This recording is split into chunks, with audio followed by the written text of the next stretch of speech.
নমস্কার। শ্রী শ্রী ধর্মরাজ ঠাকুরের চরণে প্রণাম জানিয়ে পরম পুরুষ রামকৃষ্ণ দেবের আশীর্বাদ মাথায় নিয়ে শুরু করছি আজকের নাটক সাগরিকা।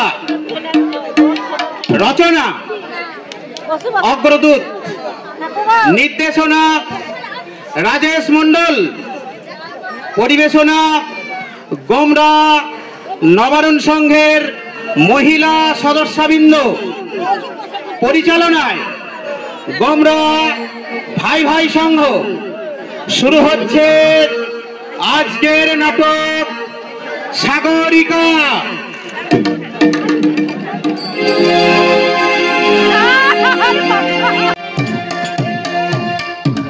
আপনার ভাইয়ের নাম কি বললেন? সুনীল টাটা।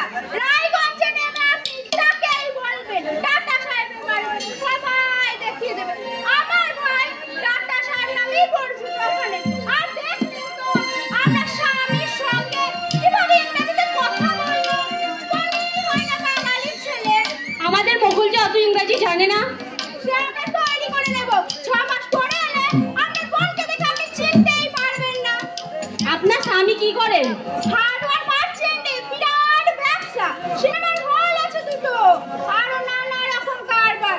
মোট কথা আমাদের স্ট্যান্ডার্ড বুঝে যৌতুক দিতে হবে আপনাদের। অবশ্য আপনার স্বামী বলেছে সব দাবি মিটিয়ে দেবে, তবে জিনিস যেন হালকা না হয়।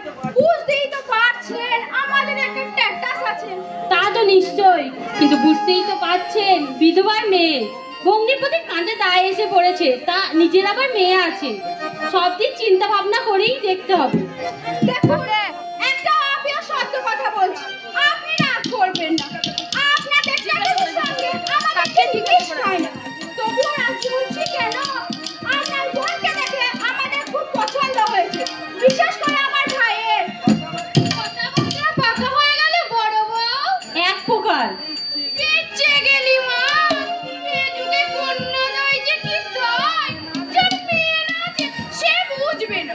তবে হ্যাঁ, ওই ছেলেকে তো আমি দেখলাম। বোনের সঙ্গে বিয়ে দিলে ও তোর বোন রাজ রানী হবে। ওই ছেলে তো নয়, যেন ময়ূর ছেড়ে কাশি। নিশ্চয় আপনি তো দেখলেন, ছায়া ছায়া কেউ বলবে। যা বলেছো মা, আমি তো কখনোই মনে করেছিলাম গ্যাস ফিরি ইংরেজিতে কথা বলতে তো কি বুঝতে পারে না। তা হ্যাঁ মা, তোমার ভাই কি চাকরি করে? রেলের বোর্ডে চিফ অ্যাডভাইজার। এই মনেছে বলে ও বেগুন মা, এই হিরোটুকু কোথা থেকে চুরি করলি? বাপ রে বাপ, ওইটুকু ছেলে রেল চালায়, ঠিক চালাতে পারে তো মা। ও চালাবে কেন? ও তো শুধু হুকুম করে, 2 লক্ষ লোক ওর আন্ডারে কাজ করে। তাহলে ভাই আমরা এখন আসছি, 3 তারিখ ধার্য করে চিঠি দিয়ে আমাদের জানাবেন। সেই মতো ভাইকে ছুটি নিতে হবে। কি বলছি বুঝতে পারছেন তো? হ্যাঁ, তবে সাবধান ভাই, জিনিসপত্র যেন ফেলে না হয়, তাহলে কিন্তু ভদ্র সমাজে আমরা মুখ দেখাতে পারবো না। হাজার হোক আমাদের একটা ট্যাটাস আছে তো। আসছি কেমন? হ্যাঁ যাও। মাসি, ভালো হবে মাসি। ভালো কি বলছি? এটা তোদের কাছে স্বপ্ন। ছেলেটাকে তো আমি দেখলাম, ঠিক যেন সালেমের বাচ্চা। তোর চাই তো সুখী হবে তোর বোন, এটা আমি তোমার পাতে লিখে দিতে পারি। মিষ্টি খেয়েছো মাসি?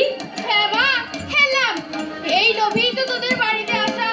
তোদের বাড়ির চা খেলে মুখে লেগে থাকে। চা তো নয়, যেন অমৃত অমৃত। চা করে আমার দারোগার বউ, মুড়ি ঝাঁটা আমার চায়ের মুখে। চিনি একদম দেবে না। ছেলের বোন কি বলে গেল রে ভাবি? ছেলের বোন নয় মা, ছেলের দিদি। ওই হলো আর কি, যার নাম চাল ভাজা তারই নাম মুড়ি। কাজ করবে বললে? ওরা বলেছে মেয়ে পছন্দ হয়েছে, দেনা দিলেই হতে পারে। তোদের মহারানী তো অভয়ের সঙ্গে কি সব গুজর গুজর গুজর গুজর করছে। ছোট মা তোমার জামাইয়ের ঘরে বাড়ি না করে দেয়, বলতেই পারে গরিব মেয়ের জন্য কত টাকা খরচ করবে কোনো মনেই হয় না। জামাই তো তা যদি করে আমি ওর পিন্ডি চটকাবো।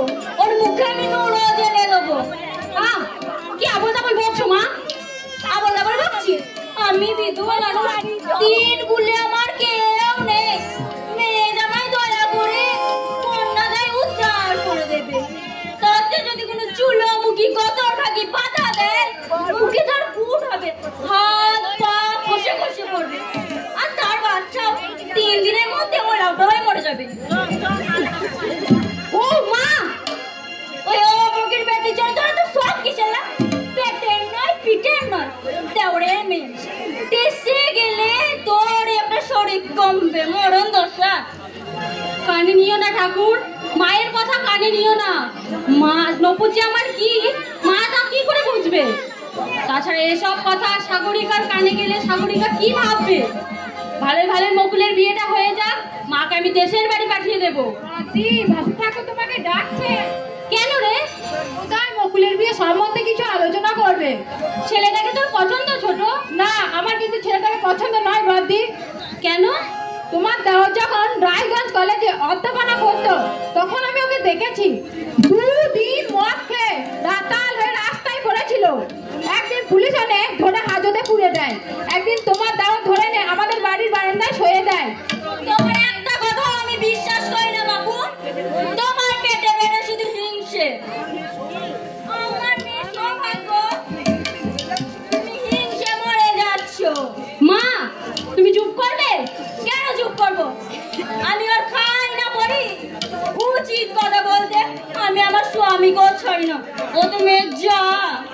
শোন বাবানি, আমি বাবাকেও বলে এসছি, তোকেও বলছি, মুকুলের বিয়ে আমি ওই ছেলের সঙ্গেই দেবো। সুনীল বাবু আগে একবার বিয়ে করেছিল আমার এক বান্ধবীকে। কি বলছিস? সেই বান্ধবীকে তুমি দেখেছো বদ্দি? আজ এসেছিল আমার সাথে দেখা করতে। ওদের অবশ্য ছাড়াছাড়ি হয়ে গেছে, ওরও এখন স্কুল মাস্টারি করে। তাই বলছি যা করবে একটু ভেবে চিন্তে করবে, পরে যেন অভিযোগ করতে না হয়। ও বলছে ছেলে মেয়ে আছে? না, ছেলে মেয়ে নেই। আমাদের বড়দের কোনো চাকরিই করেন না, দিনের গার্ড।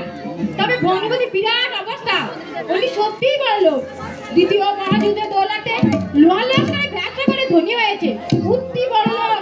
আমাকে জিজ্ঞাসা করলে বলি বললাম বদ্দি, নইলে এত কথা বলবার আমার কোনো প্রয়োজন ছিল না। এবার চিন্তা করে দেখো মা। চিন্তার কি আছে? বিয়ে করেছিল, ছাড়াছাড়ি হয়ে গেছে, চুকে গেছে ছেলেটা। তবে হ্যাঁ, বাচ্চা বাচ্চা থাকলে না হয় কথা ছিল। আমার তো মনে হয় এই সম্বন্ধ ছেড়ে দিলে তোমরা ভুল করবে। কিন্তু তুই আর পুতুর পুতুর করিস না তো, অঙ্গ জ্বলে যায়। পুরুষ মানুষ হচ্ছে শাল গেরাম শিলার মতো, ভাগাড়ে ফেলে রাখো, আবার ধুয়ে মুছে পুজো করো, কোনো দোষ নেই। বয়সকালে অনেক ব্যাটা ছেলে ওইসব করে থাকে। তাছাড়া ছেলের দোষী যে ছাড়াছাড়ি হয়েছে এই কথা আমার বিশ্বাস হয় না। ছেলেটাকে তুমি দেখলে তো ভাই তরঙ্গ বদমেশ বলে মনে হয়।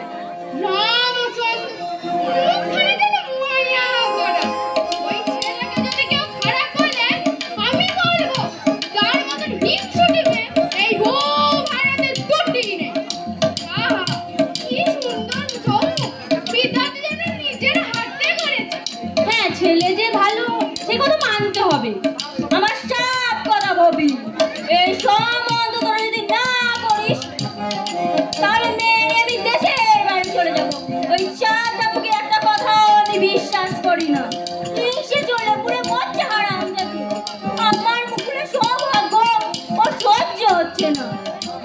না মা সাগরিকা, তুই আর সাহায্য মাস টাকা দেবো চুল হবে হাওয়ায় পাকিয়ে নি। 50,000 টাকা বিয়েতে খরচা হবে, হারাম যাবে, সেটা সহ্য হচ্ছে না। আরে খরচ যদি হয় আমার মেয়ে জামাইয়ের হবে, তাহলে তোরা তো কি কথাই বলে না, আগুনে পড়ে মাছ গোস এমন করে ঠস ঠস মরণ দশা।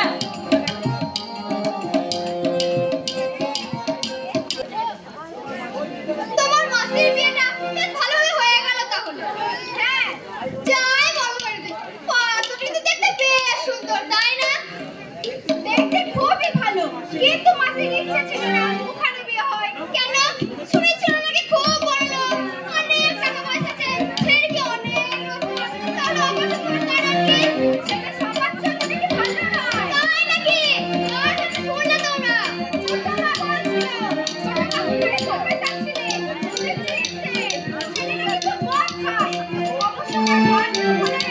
এইদিকে যাবি না, এইদিকে যাবি না। সব শুনে মাসির মন খারাপ হয়ে গেছে। তোমার মেজোকে কি এসেছেন নাকি পাটনা থেকে?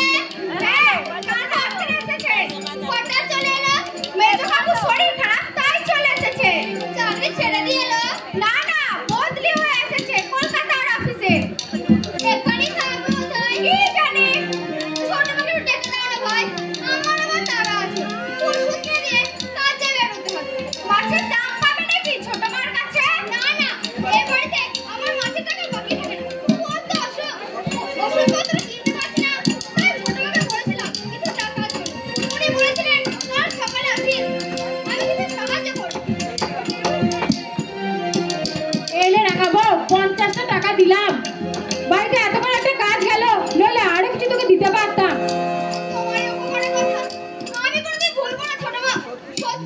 তোমার মনটা অনেক বড়। নইলে ধনীদের শহরে অনেক আছে, 5টা পয়সা দিয়ে কেউ কাউকে সাহায্য করে না। আমি যাই ছোট মা, ওষুধ কিনে দিয়ে কাজে বেরোতে হবে।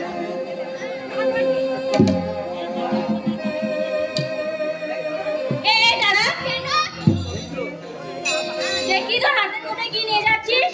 এই দেখো না, এই টাকা ছোট মা দিলেন। ছোট মা দিলেন?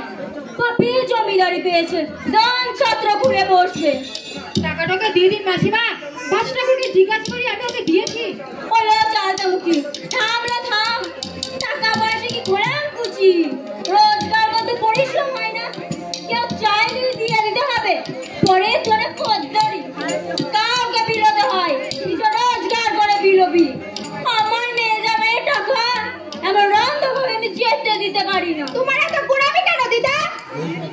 দেখ চুরি, বাবাকে জিজ্ঞাসা করে ছোট মা টাকা দিয়েছে, তাতে তুমি বাধা দেবার কে? আমি তো কষ্ট বলবো, ছোট মাকে তুমি দু চোখে দেখতে পারো না। তোমার পেটে পেটে শুধু হিংসে। এই শান্তির সংসারে তুমি অশান্তির ঝড় তুলতে চাও। ও মনোজা, ছুরির কথা শুনলে অঙ্গ চলে যায়। কথায় বলে না, মাছের মাসির দরদ বেশি, তাকে বলে ডাইনি। কাকির উপর খুব ছেদটা দেখছি। নিজের মায়ের উপর যদি এই ছেদটা থাকতো, ভাবি আমার বদলিয়ে যেত। দুরন্ত না। ছোট মা, আমার ভাগ্যটাই মন্দ। নইলে জোয়ান মতো লোকটার দিদি হলো কেন? কেন এবার হাতের মুঠো থেকে টাকা নিয়ে যাবে এই বুড়ি? সৃষ্টিকর্তা ভগবানের সাথে দেখা হলে আমি তাকে জিজ্ঞাসা করতাম, কেন আমাকে সৃষ্টি করেছিলে মুখ পোড়া বিধাতা? সৃষ্টি করলে তো কেন দিলে অসুখ বিসুখ পেটের জ্বালা? রাঙাবো শোন, বলো। আমার নিজের সম্পদ বলতে তুই জায়গা ছাড়া আর কিছু নেই। তুই আমার এই চুড়ি 2 কাঠা নিয়ে যা। এই চুড়ি আমার বাবা দিয়েছিল, নে ঘর। না ছোট মা, তোমার হাতে চুরি আমি নিতে পারবো না। তুমি আমাকে ক্ষমা করো। তার চেয়ে বিনা চিকিৎসায় লোকটা মরে যাক, ওই চুরি তুমি আমার নিতে পারো না।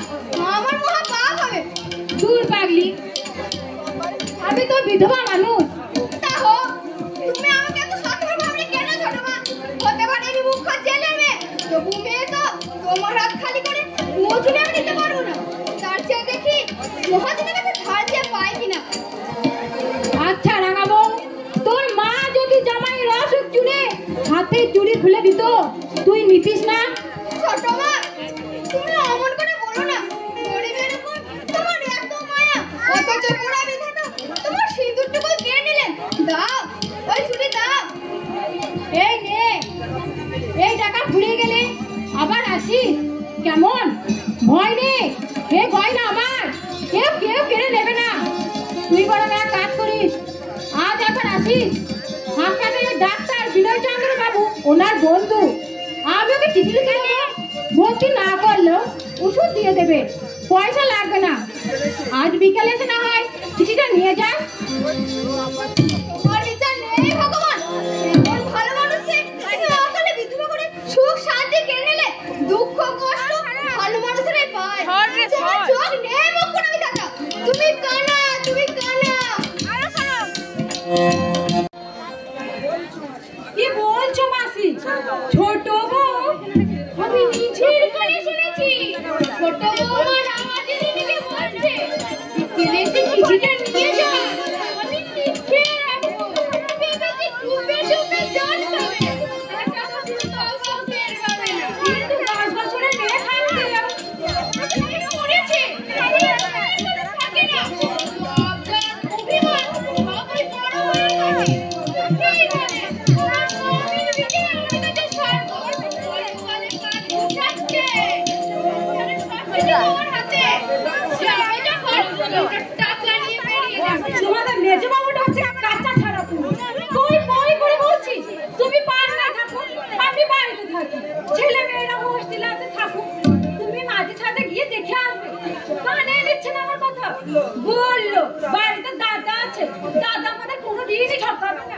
হ্যাঁ, ও বই অবশ্য ভালো মানুষ। বা দাদা মাসি অত সম্পদ ভালো মানুষকে অমানুষ করে দেয়। আমার কাকা ভাজা মাছটা উল্টে খেতে জানতো না, বাবাকে দেবতার মতো ভক্তি করতো। বাবা মারা যাওয়ার পর বিষয় সম্পর্কে হাতিয়ে নিল, মানুষ চিন্তা আমার বাকি নেই। রাজা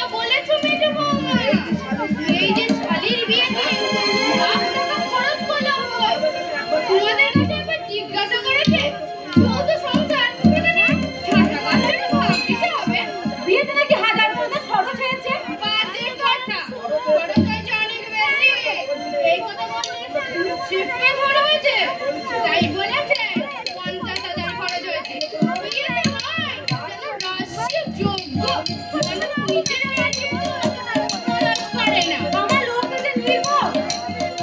না না যে বৌমা অমন লাগাম ছাড়া দিলে চলবে না এই যে বাড়ির কর্তালি করতে যাবো মনে হয় পুরো বিজু করছে আমার কর্তালিকে আমি সবকে জানবে শুনে নিবা তুমি আগে একটু তোমাকে আমার সাথে কথা বলতে মুখ চালাবি না। কোথায় মেজবাবু ঘরে আছে, তাকে একটু বুঝিয়ে বলবে সংসার কিভাবে নড়ছাড় হচ্ছে। আমরা তো এখানে থাকতাম না, তুমি আসা যাওয়া করছো, সবই তোমার জানা। নারী নক্ষত্র জানি তোর আমার বোন আমাকে যে ফাঁকি দেবে সেটা না মনের গাবে তুমি কথা কি জানো মা আমি কারো সাথে কাজে দেয় কেউ আমাদের বেটি বলছে দরঙ্গিনী এর কথা বলেছে এই পেটের মধ্যে সব থাকে মা চিঠি কথা বলবে, বুঝেছো? বলবো বই কি মা তোর সংসার ভাঙবে এটা আমি চাই না এই যুগের মেয়েদেরও বলে আনিমা মনটাকে না শক্ত করতে পারে না সুযোগ পেলেই উঠতে চায় মরণ দশা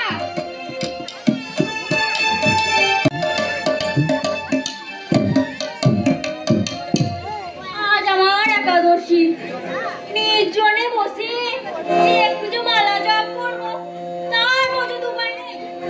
যেখানেই যাও লোকই ঠিক করে আসছে, একটু যে মন প্রাণ দিয়ে ঠাকুরকে ডাকবো তারও পর্যন্ত উপায় নেই গা। এখানে কেউ নেই, ভোর থেকে তো জলটুকু দিয়ে নেই।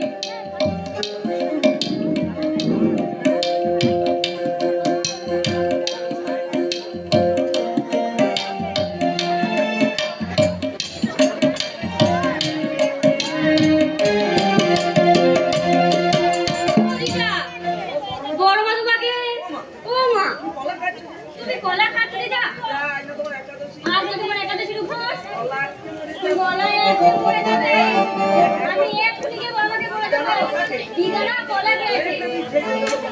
খেয়ে ছোড়া পঞ্চমের বাচ্চা কোন আট করে মেয়ে বলো দেখি আমি কলা খেয়েছি। এই খেয়ে তাহলে ওকে ঝাড়টা মারবো হাত চাই। আজ আমার একাদশী, সকাল থেকে জলটুকু দিলে মুখে, মেয়ে তো নয় বিশেষ ঝড়। যেই করে তুমি চাপি মা শাশুড়ি হাড় মাছ ভাজা ভাজা করে খেয়ে নেবে। তুমি কলা খাওনি? না। তাহলে এগুলো কি? এগুলো দেবাজিরাপুর। তোর একদিন কি আমার একদিন। আমার এগুলো আমার হাতে দে। ভালো চাষ তো দে। না দেবো না। দিবি না? না দেবো না। বড়মাকে দেখাবো তো বেড়েই ধরে বাচ্চা।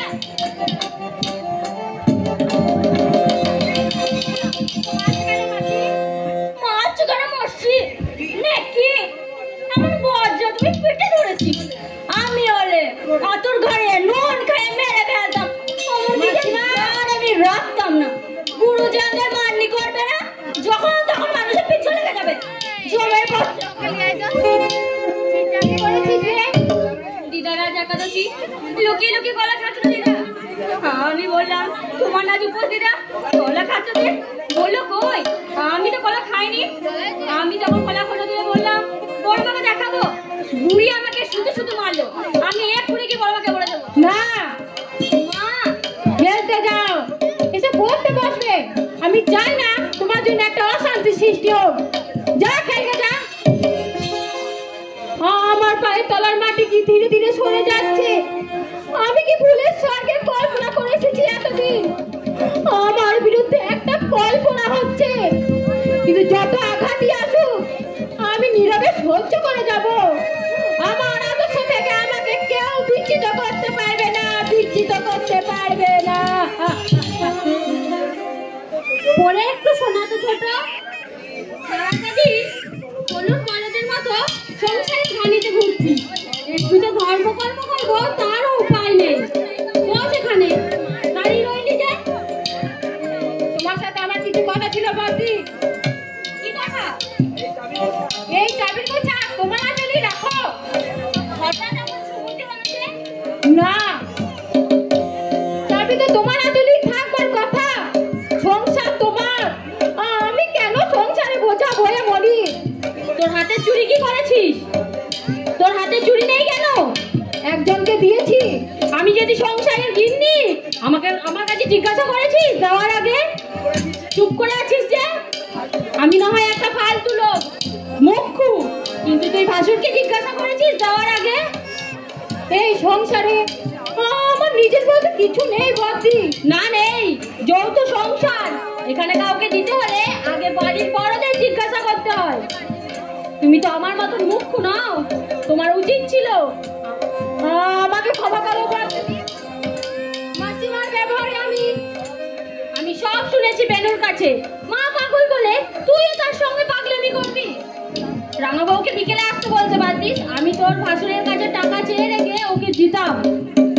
চুরি খুলে দিলি কোন আক্কেলে? দেখি তোর হাত দুটো। বদ্দি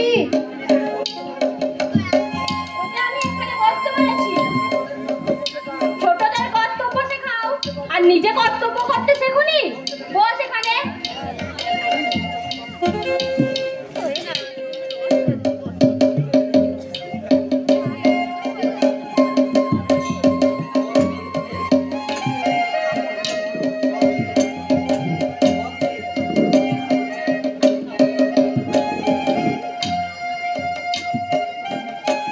বদ্দি তুমি এমন ভাবে।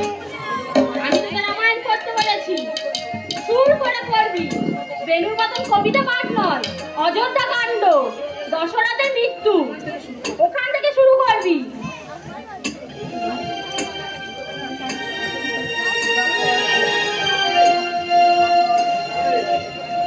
দিবাকর কিরণ উত্তাপে উত্তাপিতা, চলিতে কাতর অতি জনক দুহিতা। হিঙ্গুল মণ্ডিত তার পায়ের আঙ্গুলি, আতপে মিলিয়া যেন ননির পুতুলি। মনির নগর দিয়া যান তিনজন, দেখিতে আইল পথে মুনির পত্নীগণ। জিজ্ঞাসা করিল সবে জানকীর প্রতি, পদপদে যাও কেন তুমি রূপবতী। অনুভব করি তুমি রাজার নন্দিনী, সত্য পরিচয় দেহ কে বট আপনি। দুর্বাদল শ্যাম অগ্রে অতি মনোহর, অজানা লম্বিত ভুজ রক্ত অষ্টধর। বদ্দি বাংলা ঘুমের ওষুধ রামায়ণ পড়ে তোমার নরক ভগবান আর ঠেকাতে পারবে না। তুমি নাক থেকে ঘুমাও, আমি সন্ধ্যাবতীকে জোগাড় করতে যাচ্ছি। কেমন আছো ছোটি? কি বকুল?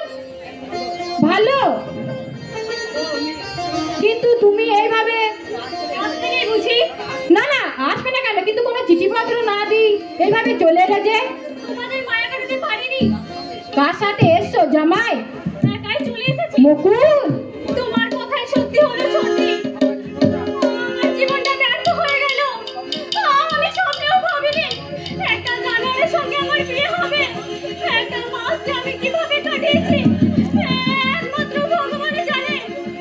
মাঝে মাঝে ইচ্ছে হতো আত্মহত্যা করে সব জলের অবসান দিই।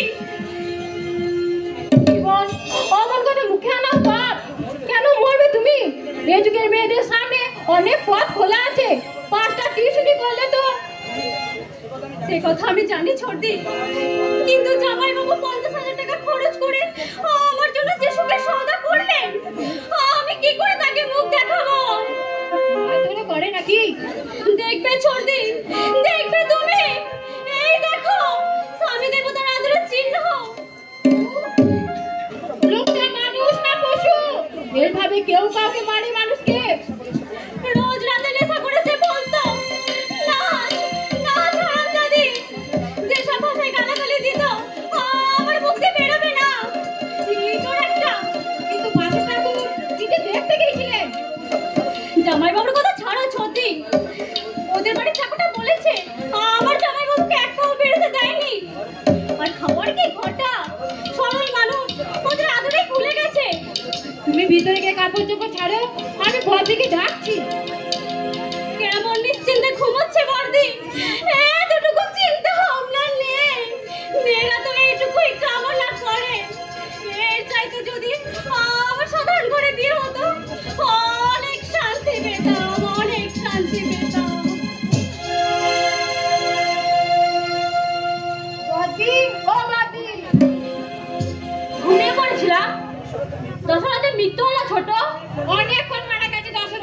শোনো, মকুলে আসছে। হ্যাঁ, হঠাৎ চলে এলো?